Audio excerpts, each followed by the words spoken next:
first panel. This is not the Jen Dykes Comedy Hour. Let me introduce you to Mr. Richard Dean Anderson.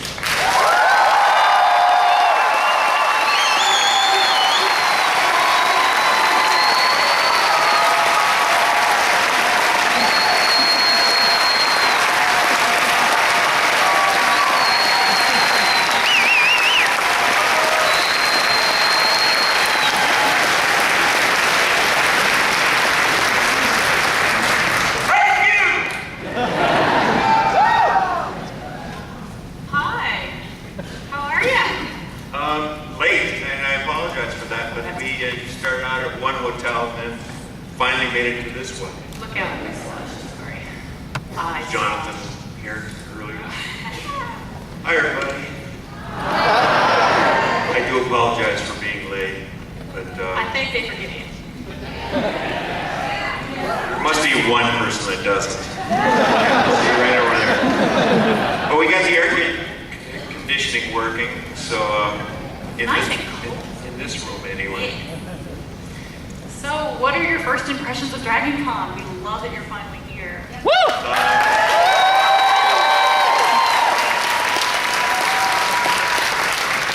I've only been to Atlanta one other time. I shot a kind of a movie of the week sort of thing many, many years ago, and kind of fell in love with it because I was here by myself and just met the cast and.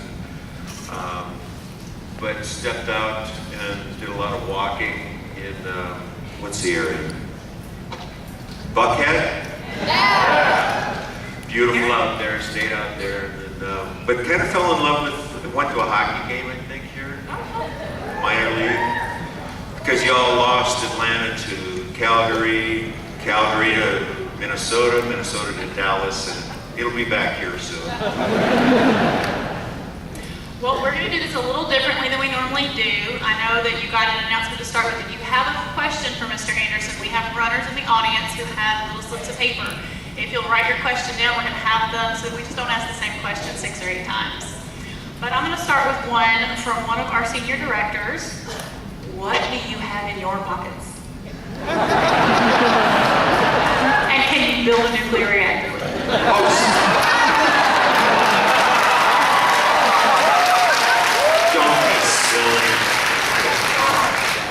I've been asked, obviously I get asked the whole question about the rubber band and what's your toothpick?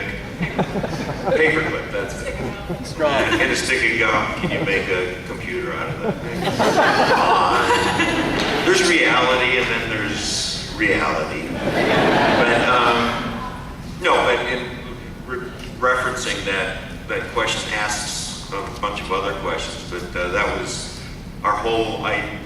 the concept of the show was obviously to stretch the truth a little bit in solving problems and not using, you know, the formulaic gun to solve problems.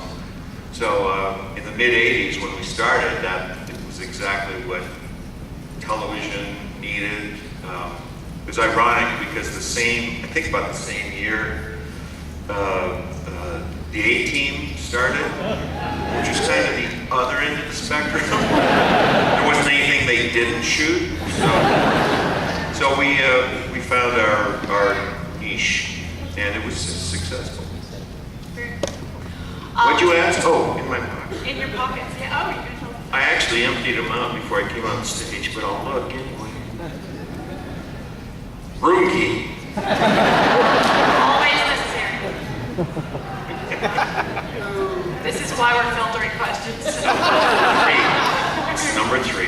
3. I like 3. Do you prefer acting or working behind the scenes? What side of the camera do you prefer to be on? I didn't start really like actively producing until Stargate. Formally. Thanks. It was by the time the Stargate came into my life, I was ready to do other stuff than just be in front of the camera. I had to keep my interest somehow. And blessedly, I had learned some lessons doing a MacGyver, which just beat me up to no end. I have, like I've had back surgery, 3 knee surgeries, 1 concussion, 2 broken arms. That's not all from the show, but a portion of that is from the show. A lot of broken fingers from doing that. I don't know if anyone really pays attention to the inserts. Eventually we started using my brother's hands, which look similar, but they're much smaller, of course. But it's an Anderson thing. But my fingers, Swiss Army knives, you can't give me one and I won't play with it, and I'll play with it. I sliced both of these fingers almost off, playing around. Yeah, juggling knives. I never did that. I did learn how to throw a knife, which is ridiculous because the Swiss Army knife is not balanced for throwing. Those of you who are holding them know. But yeah, and I break fingers all the time. So eventually they started looking too gnarly to go on camera. We had to hire my brother to do the inserts. Yeah. When we found out that you were going to be coming this year, we posted on our Facebook page to invite people to ask questions to kind of get a preemptive. Look out!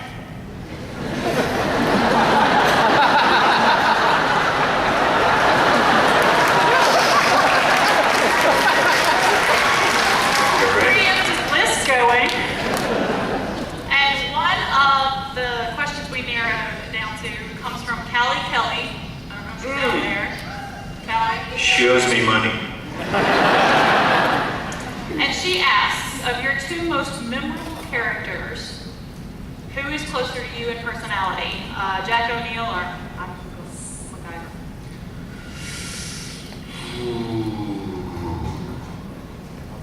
Anybody see Legend?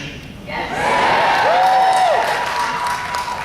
To be honest with you, the character that I created for Legend was more a compilation of my grandfather on my dad's side and a lot of my own imagination, basically. But he was through different periods of my life. That character, those of you who haven't seen it, too bad. Something to go along. What? Promoting it. Where can you find it? Great question. Anybody? No. Because I couldn't. Really? Well, I had a ball doing Legend. It was probably the most fun I've had in front of the camera with a character. But as far as the 2 biggies, I think Jack O'Neill's got kind of the sense of humor, snarky, sardonic, cynical. Yeah, it was the poor writers, poor Brad Wright and the guys just didn't know, in the early goings, they didn't really know what to do with me, but thankfully, this is, any of you getting into the business in any way, shape, or form, especially if you want to produce, if you want an actor to learn his lines right away, be on time, hit a mark, don't be late, etc., make him a producer. Because then he or she becomes responsible for all those elements, budgetary and the like. And lost that point. Where was I going with that? Anyone? Oh, Jack O'Neill. That was an Anderson moment right there. Yeah, Jack O'Neill, his sense of humor. MacGyver was just too polite, I think. We have a lot of MacGyver questions actually that all run together, which is pretty cool. So You're all assuming that I have any semblance of a memory left over. well, they had to do with the MacGyver Stargate crossover. On the first episode about can't you just MacGyver it, the man is happening says, was that Ha ha ha. was that horrible, Yeah. as I told Brad later. Oh, okay. The other question was, was that a suggestion on your part? God, no. No, as Amanda's, I think, in cahoots with Brad Wright. Well, and we see the outtake from the Antarctica, was it Antarctica episode, Melanie? And the outtake where she says, "My God, I'm trapped in an ice cave with MacGyver." I'm Was paraphrasing. that the first reference, or was that the second? No, that was one that wasn't actually in the show. It was an outtake. Oh, yeah. The, Oh, yeah.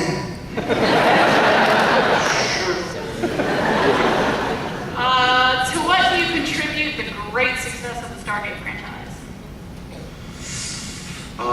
Seriously? Or not? Don't give me that leeway, please. Bottom line is that we had, first of all, Stargate was a movie, you all know, and that itself brought an audience to, a kind of a culty, one-shot deal audience. So when it became a franchise or a series, we had those folks kind of tuning in right away.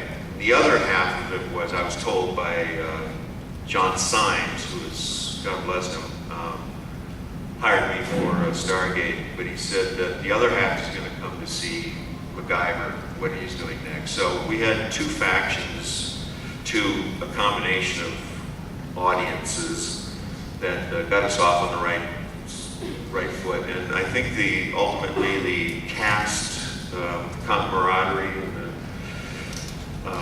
the cohesiveness and the sense of play that we had, the audiences were pretty comfortable with that initial cast. In fact, I get comments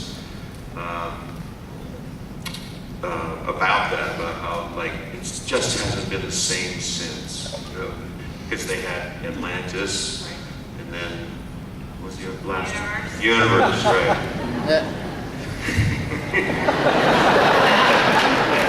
Universe is a different world altogether. Yeah. Well, worlds, I guess. Yeah. Different aliens, different. Yeah, I think it went off the air ultimately because it dealt with too many parallel universes. I know I did an episode or two of it, and when we were shooting it, I didn't have any idea what was going on. Where I was, what I was doing, forget year, what world. No, I think the audiences got lost eventually. It's a very heady show, but there's a contingent that loves that as well. The science guys, yeah. Something we always hear from other guests that we have is about behind-the-scene antics, pranks, and so on and so forth. He's shaking his head already. Do you have a favorite moment or silliness that happened behind the scenes, or were you the one saying stop? I mean, you're shaking your head. Me? Yeah, were you going to stop it, Chris? No. No, I tried to keep it as loose as possible and as comfortable as possible for the actors and the crew. I sort of wanted to, and this goes back to my earlier comment about helping to produce the show. I kind of set the tone for the set, for what went on the set. So it was imperative that I keep things as light and fun as possible, because the hours that, you've all heard all this before, but the hours that a crew endures, the cast has the easiest time of the whole echelon of people that put on shows like that. But you don't want anybody saying, "Oh shit, I gotta go to work again." Sorry, shoot, I have to gotta go to that Stargate thing again. I wanted them to want to show up and have fun, and we kind of maintained that fairly well. So the antics, yeah, I I don't remember any of them really. It's all in the moment, you know. Right. Kind of like that. This is from a hopeful. Do you know of any further developments in the Stargate franchise in the process of now? What? Do you know of any further developments in the Stargate franchise as of right now? No, why? You? Because they wanted to know. Oh. Honestly, I wish I could say, you know, maybe, but I can't. I can say that. Maybe. But the likelihood is not so maybe. I honestly don't know how those guys are thinking. I got asked to do the voice in a game, Stargate game, but that's as far as it went. Oh. As far as why? Just curious. Oh, don't worry. We've been hopeful for the Stargate games for the last few years. Oh, really? Well, there was one that started and it was like an online multiplayer thing, and then it didn't start, or unstarted or whatever. I don't know. And then they were going to go first-person shooter, and then it didn't happen. So we're still kind of waiting to see if that happens in any way, shape, or form. But you saying I got to ask to do the voice, I'm like, oh, really? Yeah. Well, they wanted. They wanted MacGyver's voice to be doing the Stargate. He could have fixed it with a Jim Clip and a rubber band. Will you stop that? Okay. Now cut that out. Look out! Look out!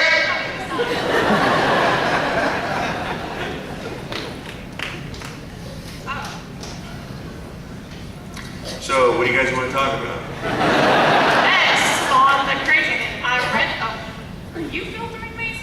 I read that you worked at Marineland when you were younger. Did that affect your choice of having Sea Shepherd as a charity now, or were you always interested in the sea? From Loretta Painter. Loretta. Loretta. And apparently I'm not loud enough for once in my life. I want to be called Loretta. Well, Loretta. Stand up, wait, hi. Well, we can't see. What was that reading from? Oh, I want to be called Loretta? What? Thank you. Winner.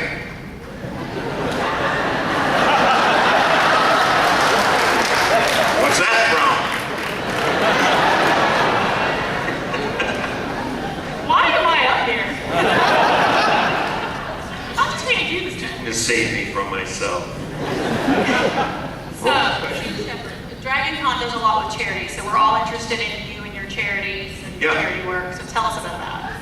About it. Well, all the conventions that I've done in my life, well, at least in this life, I set up a situation with my business management company that any of the monies, the fees that I would take from the conventions, I had set up a system where the monies would just go directly to mostly Sea Shepherd, but also the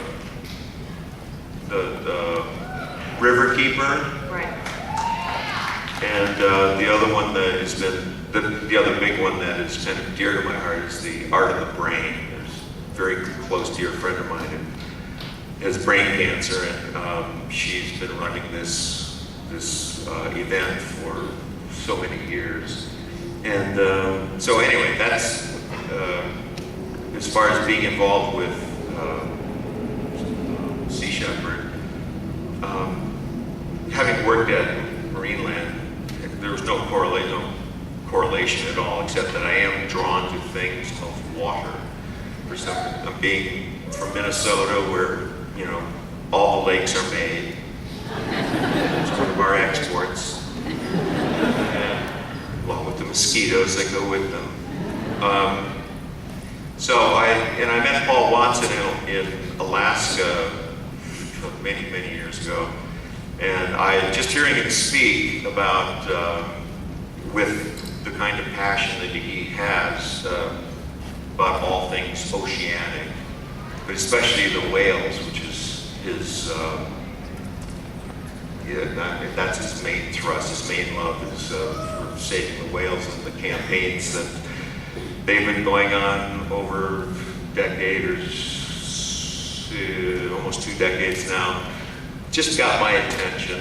Initially got my attention because of the way he presented it, but then the more I heard Paul speak, the more I listened to the content, and then of course that sent me off into research, and I was hooked. So near and dear to my heart. Of course, River Keepers Alliance is kind of I won't go off into that tangent. You got to stop me eventually, or I'll get all serious on you. Okay. Serious works at times. Sometimes we need to, Oh, but anyway, to your point, the monies that I make from, this is the first type of convention that I've done of this sort, and it's, I just want to take the opportunity to thank anybody that's shelling out hard-earned money for a picture or whatever, because it's filtering through me, but that's just a business thing. It'll go to Sea Shepherd primarily.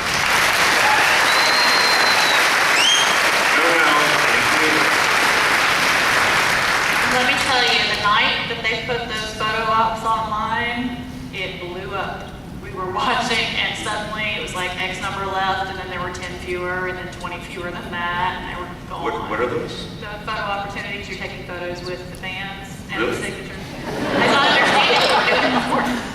A little bit, yeah. A little bit? People were very excited. Well, and very polite, by the way. Thank you. I'm sorry. And I'm so sorry about the heat. I'll try to do something about it. I only have one kind of snarky, snotty-nosed actor thingy demand, and it can't always work out, but I sweat like the dickens, just sitting. I have, my core is from Minnesota, so anything above, like, freezing. Yeah, freezing. I just pour out, and so I see some of you have got coats on, for God's sake. I don't understand you. I don't understand me either. But I've always wanted to have a cold environment especially to talk, because you get into warm, as you all know. Cold gust just went up here on Yeah. top of it. That's a great time. Somebody fart. Cooper. Coop. Buddy. On that comedic note, you'll like this one. I'm gonna wait till he finishes sipping. Okay, hold on. How did you feel about being such a prominent character crush for Patty and Selma on The Simpsons?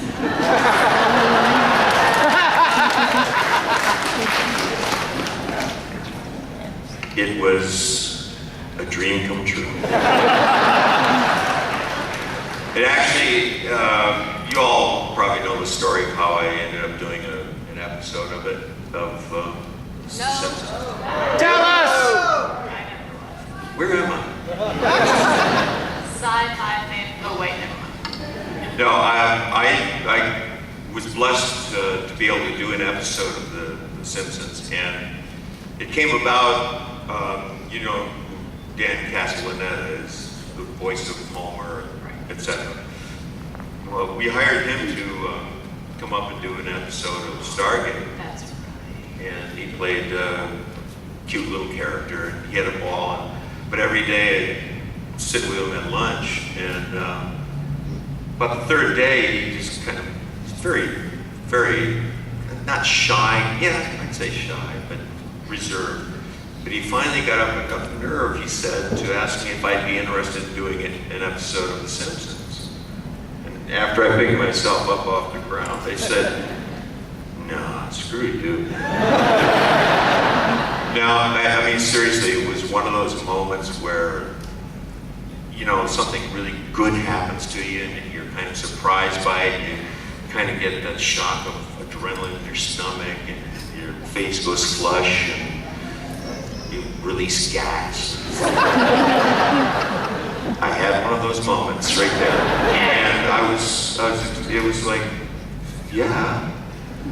And, but anyway, what was the question? Now, of course, Selma, I think I like better.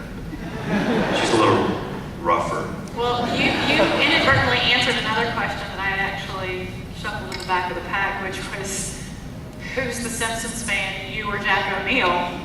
But I think we kind of got some impression there. Well, I, brought along some aspects of like and dislike and love and stuff along to my characters. It's so easy. Like during MacGyver, I was starting a very short-lived racing career car. Somebody asked about it. And and so consequently, every weekend I go out to this track, and it was like a formal amateur racing thing, although the money was available as well. And of which I won none. But so anyway, we made the love of car racing a part of MacGyver's personality as well.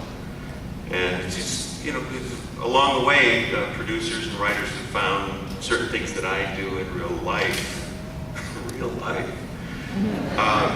interesting enough to make a part of a character. So, and because of the two big shows that I've been on have lasted forever, 7+ years for MacGyver and 8 years. SG1 had 10. We've had 17 seasons total. We're very proud of ourselves. So are you still involved in the auto racing business? Nah, not so much. I mean, I still get up at 3:30 a.m. Western Pacific time to watch the Formula One racing. And don't tell me who won the Belgian thing. It's coming up. I'm off now. Yeah. Involved in Formula One now. I love racing. I'm sorry to say this in this part of the country.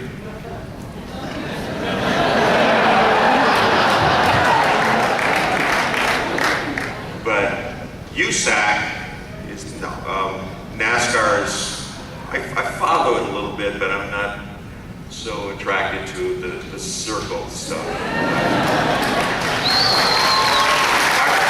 respect it, those guys are nuts. But I don't know.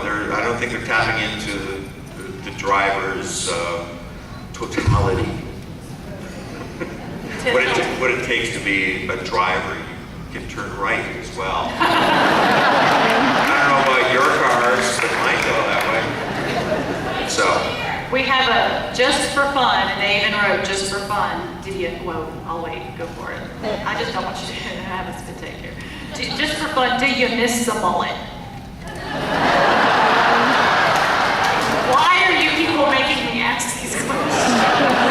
I keep getting that look. That's a good question. I don't miss it on my head. What I miss about it is possibly the ability to grow it. That makes sense? Like it's. Oh, I do. I've lucked out in the Anderson. I have 3 brothers, and out of all of them, I have the most hair. Let's see. No, yeah, but I want to embellish on it. Oh, please. I thought it was a yes. Now, yeah, yes. No, I don't miss it so much. In fact, I think it's kind of funny to see it. So the hockey players are still the dregs of Mulletville. Anybody got one in here? Oh Lord, do we have a mullet? Come on, be proud. I don't see any hands. No mullet? That shows you just how popular it will remain. When you got involved in Stargate in the beginning, did you have any idea how big it would be or what the potential might be? No, not at all. Although we had a 2-year or a 2-season pickup, I believe that's how it did, out of the gate, you never know, you really never do know. It could be, in fact, Stargate eventually met its demise because on the whim of one guy at, was it Showtime or no? Where? MGM, Sci-Fi. Well, yeah, MGM, but beyond that, anyway, one guy wanted his own show to be on, so let's get rid of this franchise that's been successful, or whatever. I was kidding. You have a microphone. I have a microphone. Whatever you can. Just yell it out. Yeah. Universal? They're trying to help you out from backstage. No, this is one of the cable versions. Anyway, Sci-Fi. doesn't matter. He was an ass.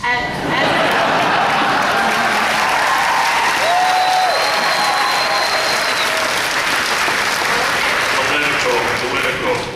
Oh, by the way, let me take a moment. Sure.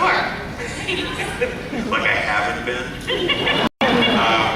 Any of you that follow me tweeting, please, I've gotten a little, not caustic lately, but this won't come off right either. I'm not a Republican, let's put it that way. I don't want to offend anybody, but I've been, in my tweets, anybody knows who Kate Ritter is. She's runs the Anderson, website. And anyway, she's become a dear friend over the years, but she gave me some, just yesterday, because I was tweeting things like, I can't stand it anymore. Paul Ryan's a man, doesn't know what he's talking about. He's lying! And then old Mick came on last night, and I got sick until I got nauseous listening to this. Am I offending anybody yet? I'll try harder. But anyway, my tweets have been a little negative. Let's put it out there. They've been negative, whereas what I should be doing is being positive about getting Obama reelected.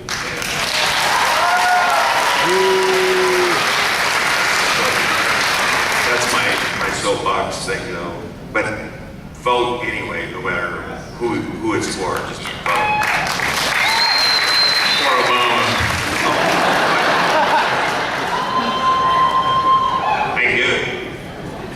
This message not paid for by the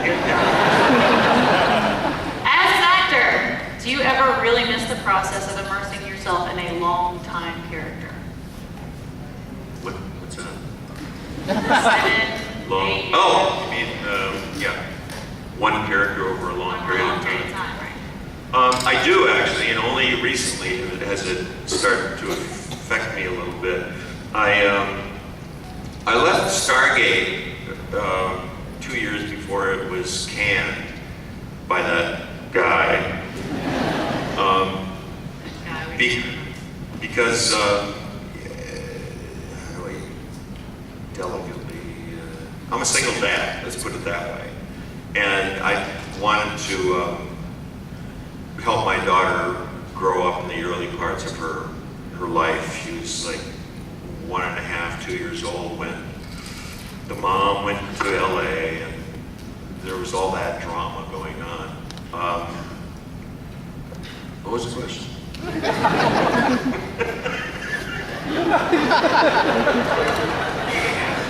think we'll just start putting it there. As an actor, do you ever, oh yes. So anyway, it became imperative that I be a part of her life as she's growing up. So it became so difficult for me to fly back and forth doing a series rather than doing, because it was 9 months long was the shooting schedule, and I had to negotiate special release times and all that. So if I had been doing a film, say, it would be a block of time. I could bite the bullet for that and then be home. But doing this series, yeah, the nature of doing a series is not that accommodating. So, flash forward, and my daughter, and you've heard me speak about Wiley. You know she's the reason I'm alive, basically. But she finally said to me, she's 14, turned 14 in August, and she came to me at one point, she said, Dad, you know, I'm okay now. You can go back to work if you want.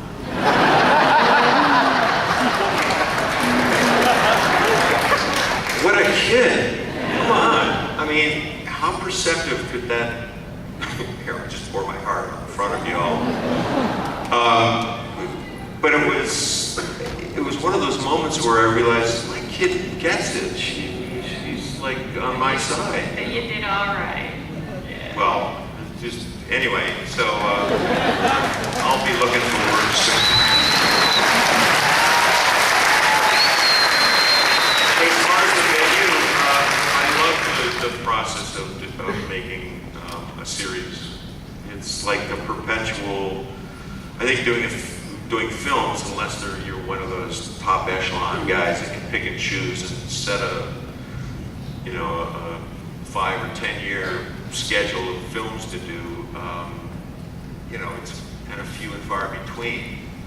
So I like doing a series, so it's evolving and happening like that. But yeah, I do kind of miss it right now. Well, on Right that, now, I mean. right this second, you'd rather be here? Thanks. On that note, if you were offered the chance to work with any actor, living or deceased, who would it be?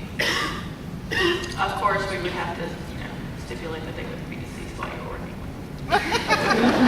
This is a sci-fi fantasy convention with a zombie track, so, Well, I have worked with some stiffs.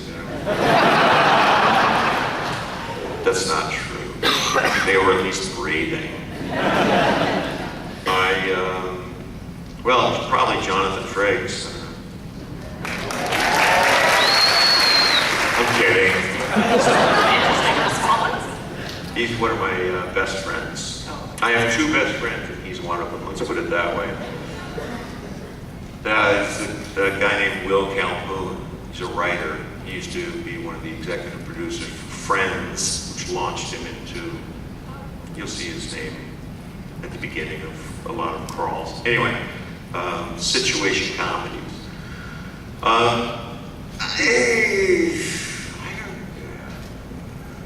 Well, at this point, I'd like to work with anyone, but I don't know, maybe. Did anybody watch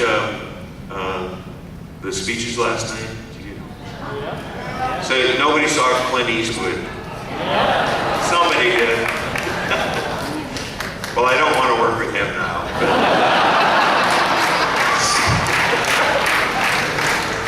No, I love him. But kind of showed his age last night, I think. Probably Jack Nicholson for sure. Juliette Binoche. Anybody?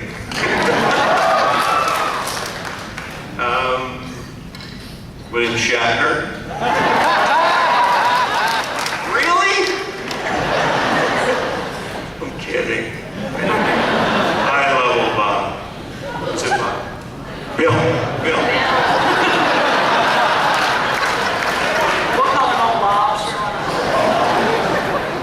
All right, we've got time for probably just 2 more questions. Oh, come on. Fuss at the guy with the placard that just disappeared before I said fuss at the guy with the placard. The guy that disappeared. Let's. All right. As long as you want to stay here, I'll stay. Just don't whoop anymore. I have so many good questions. Okay, well, this kind of goes with what we were talking about. If you had the opportunity to return to any of your previous roles, who would you take would you take it, and which role would it be? Who would you enjoy being the most? Well, that legend guy. Nicodemus legend. Ernest Pratt. He was fun. nice and quick. If you could have any alien tech from Stargate, what would you want? From Laura Boyle on Facebook. Laura Flynn Boyle? No. You on there, Carl? Laura, are you here? Oh, yeah, her, yeah. It's Laura, right? She's over there. What's the question? If you could have any alien tech from Stargate, what would you want? Alien tech? Technology. I'm new here. You kids these days. I don't know. I need some examples. Invisibility, I've always wanted to be. I know that's kind of simple, but time travel, probably time travel, invisibility. This is a question that just came up here that I'd really like to hear your answer on. We do a lot, like I said, with the charity work here at DragonCon. And with the Stargate group, it kind of got kicked off with Don Davis in 2008. We were the American Heart Association at the time. Bless you. The question that's just been handed to me is, what is your favorite memory of Don? Yeah. Way to lighten the evening. But it's real close to all of us. I mean, we all, Yeah. you know. No, Don, just one of the most lovely gentlemen I've ever gotten to work with.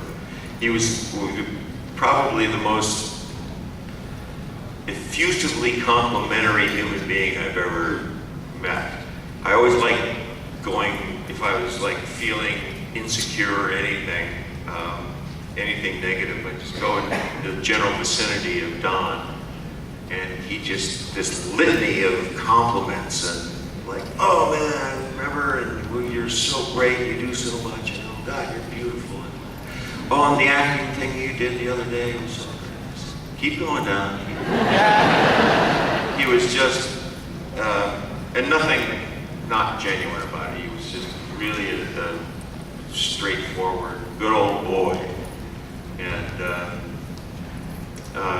do nothing but listen to him all day to weave his stories of the Ozarks. I think is, I'm just an old Southern boy. This is the way Lord made me. This is the way I am. Shit. No, you wouldn't swear, but bless John. And even further back for me is Dana Elcar, who played there with my partner on MacGyver, so, and bless his heart as well, yeah. Well, anything else you want to leave us with? We're wrapping the panel.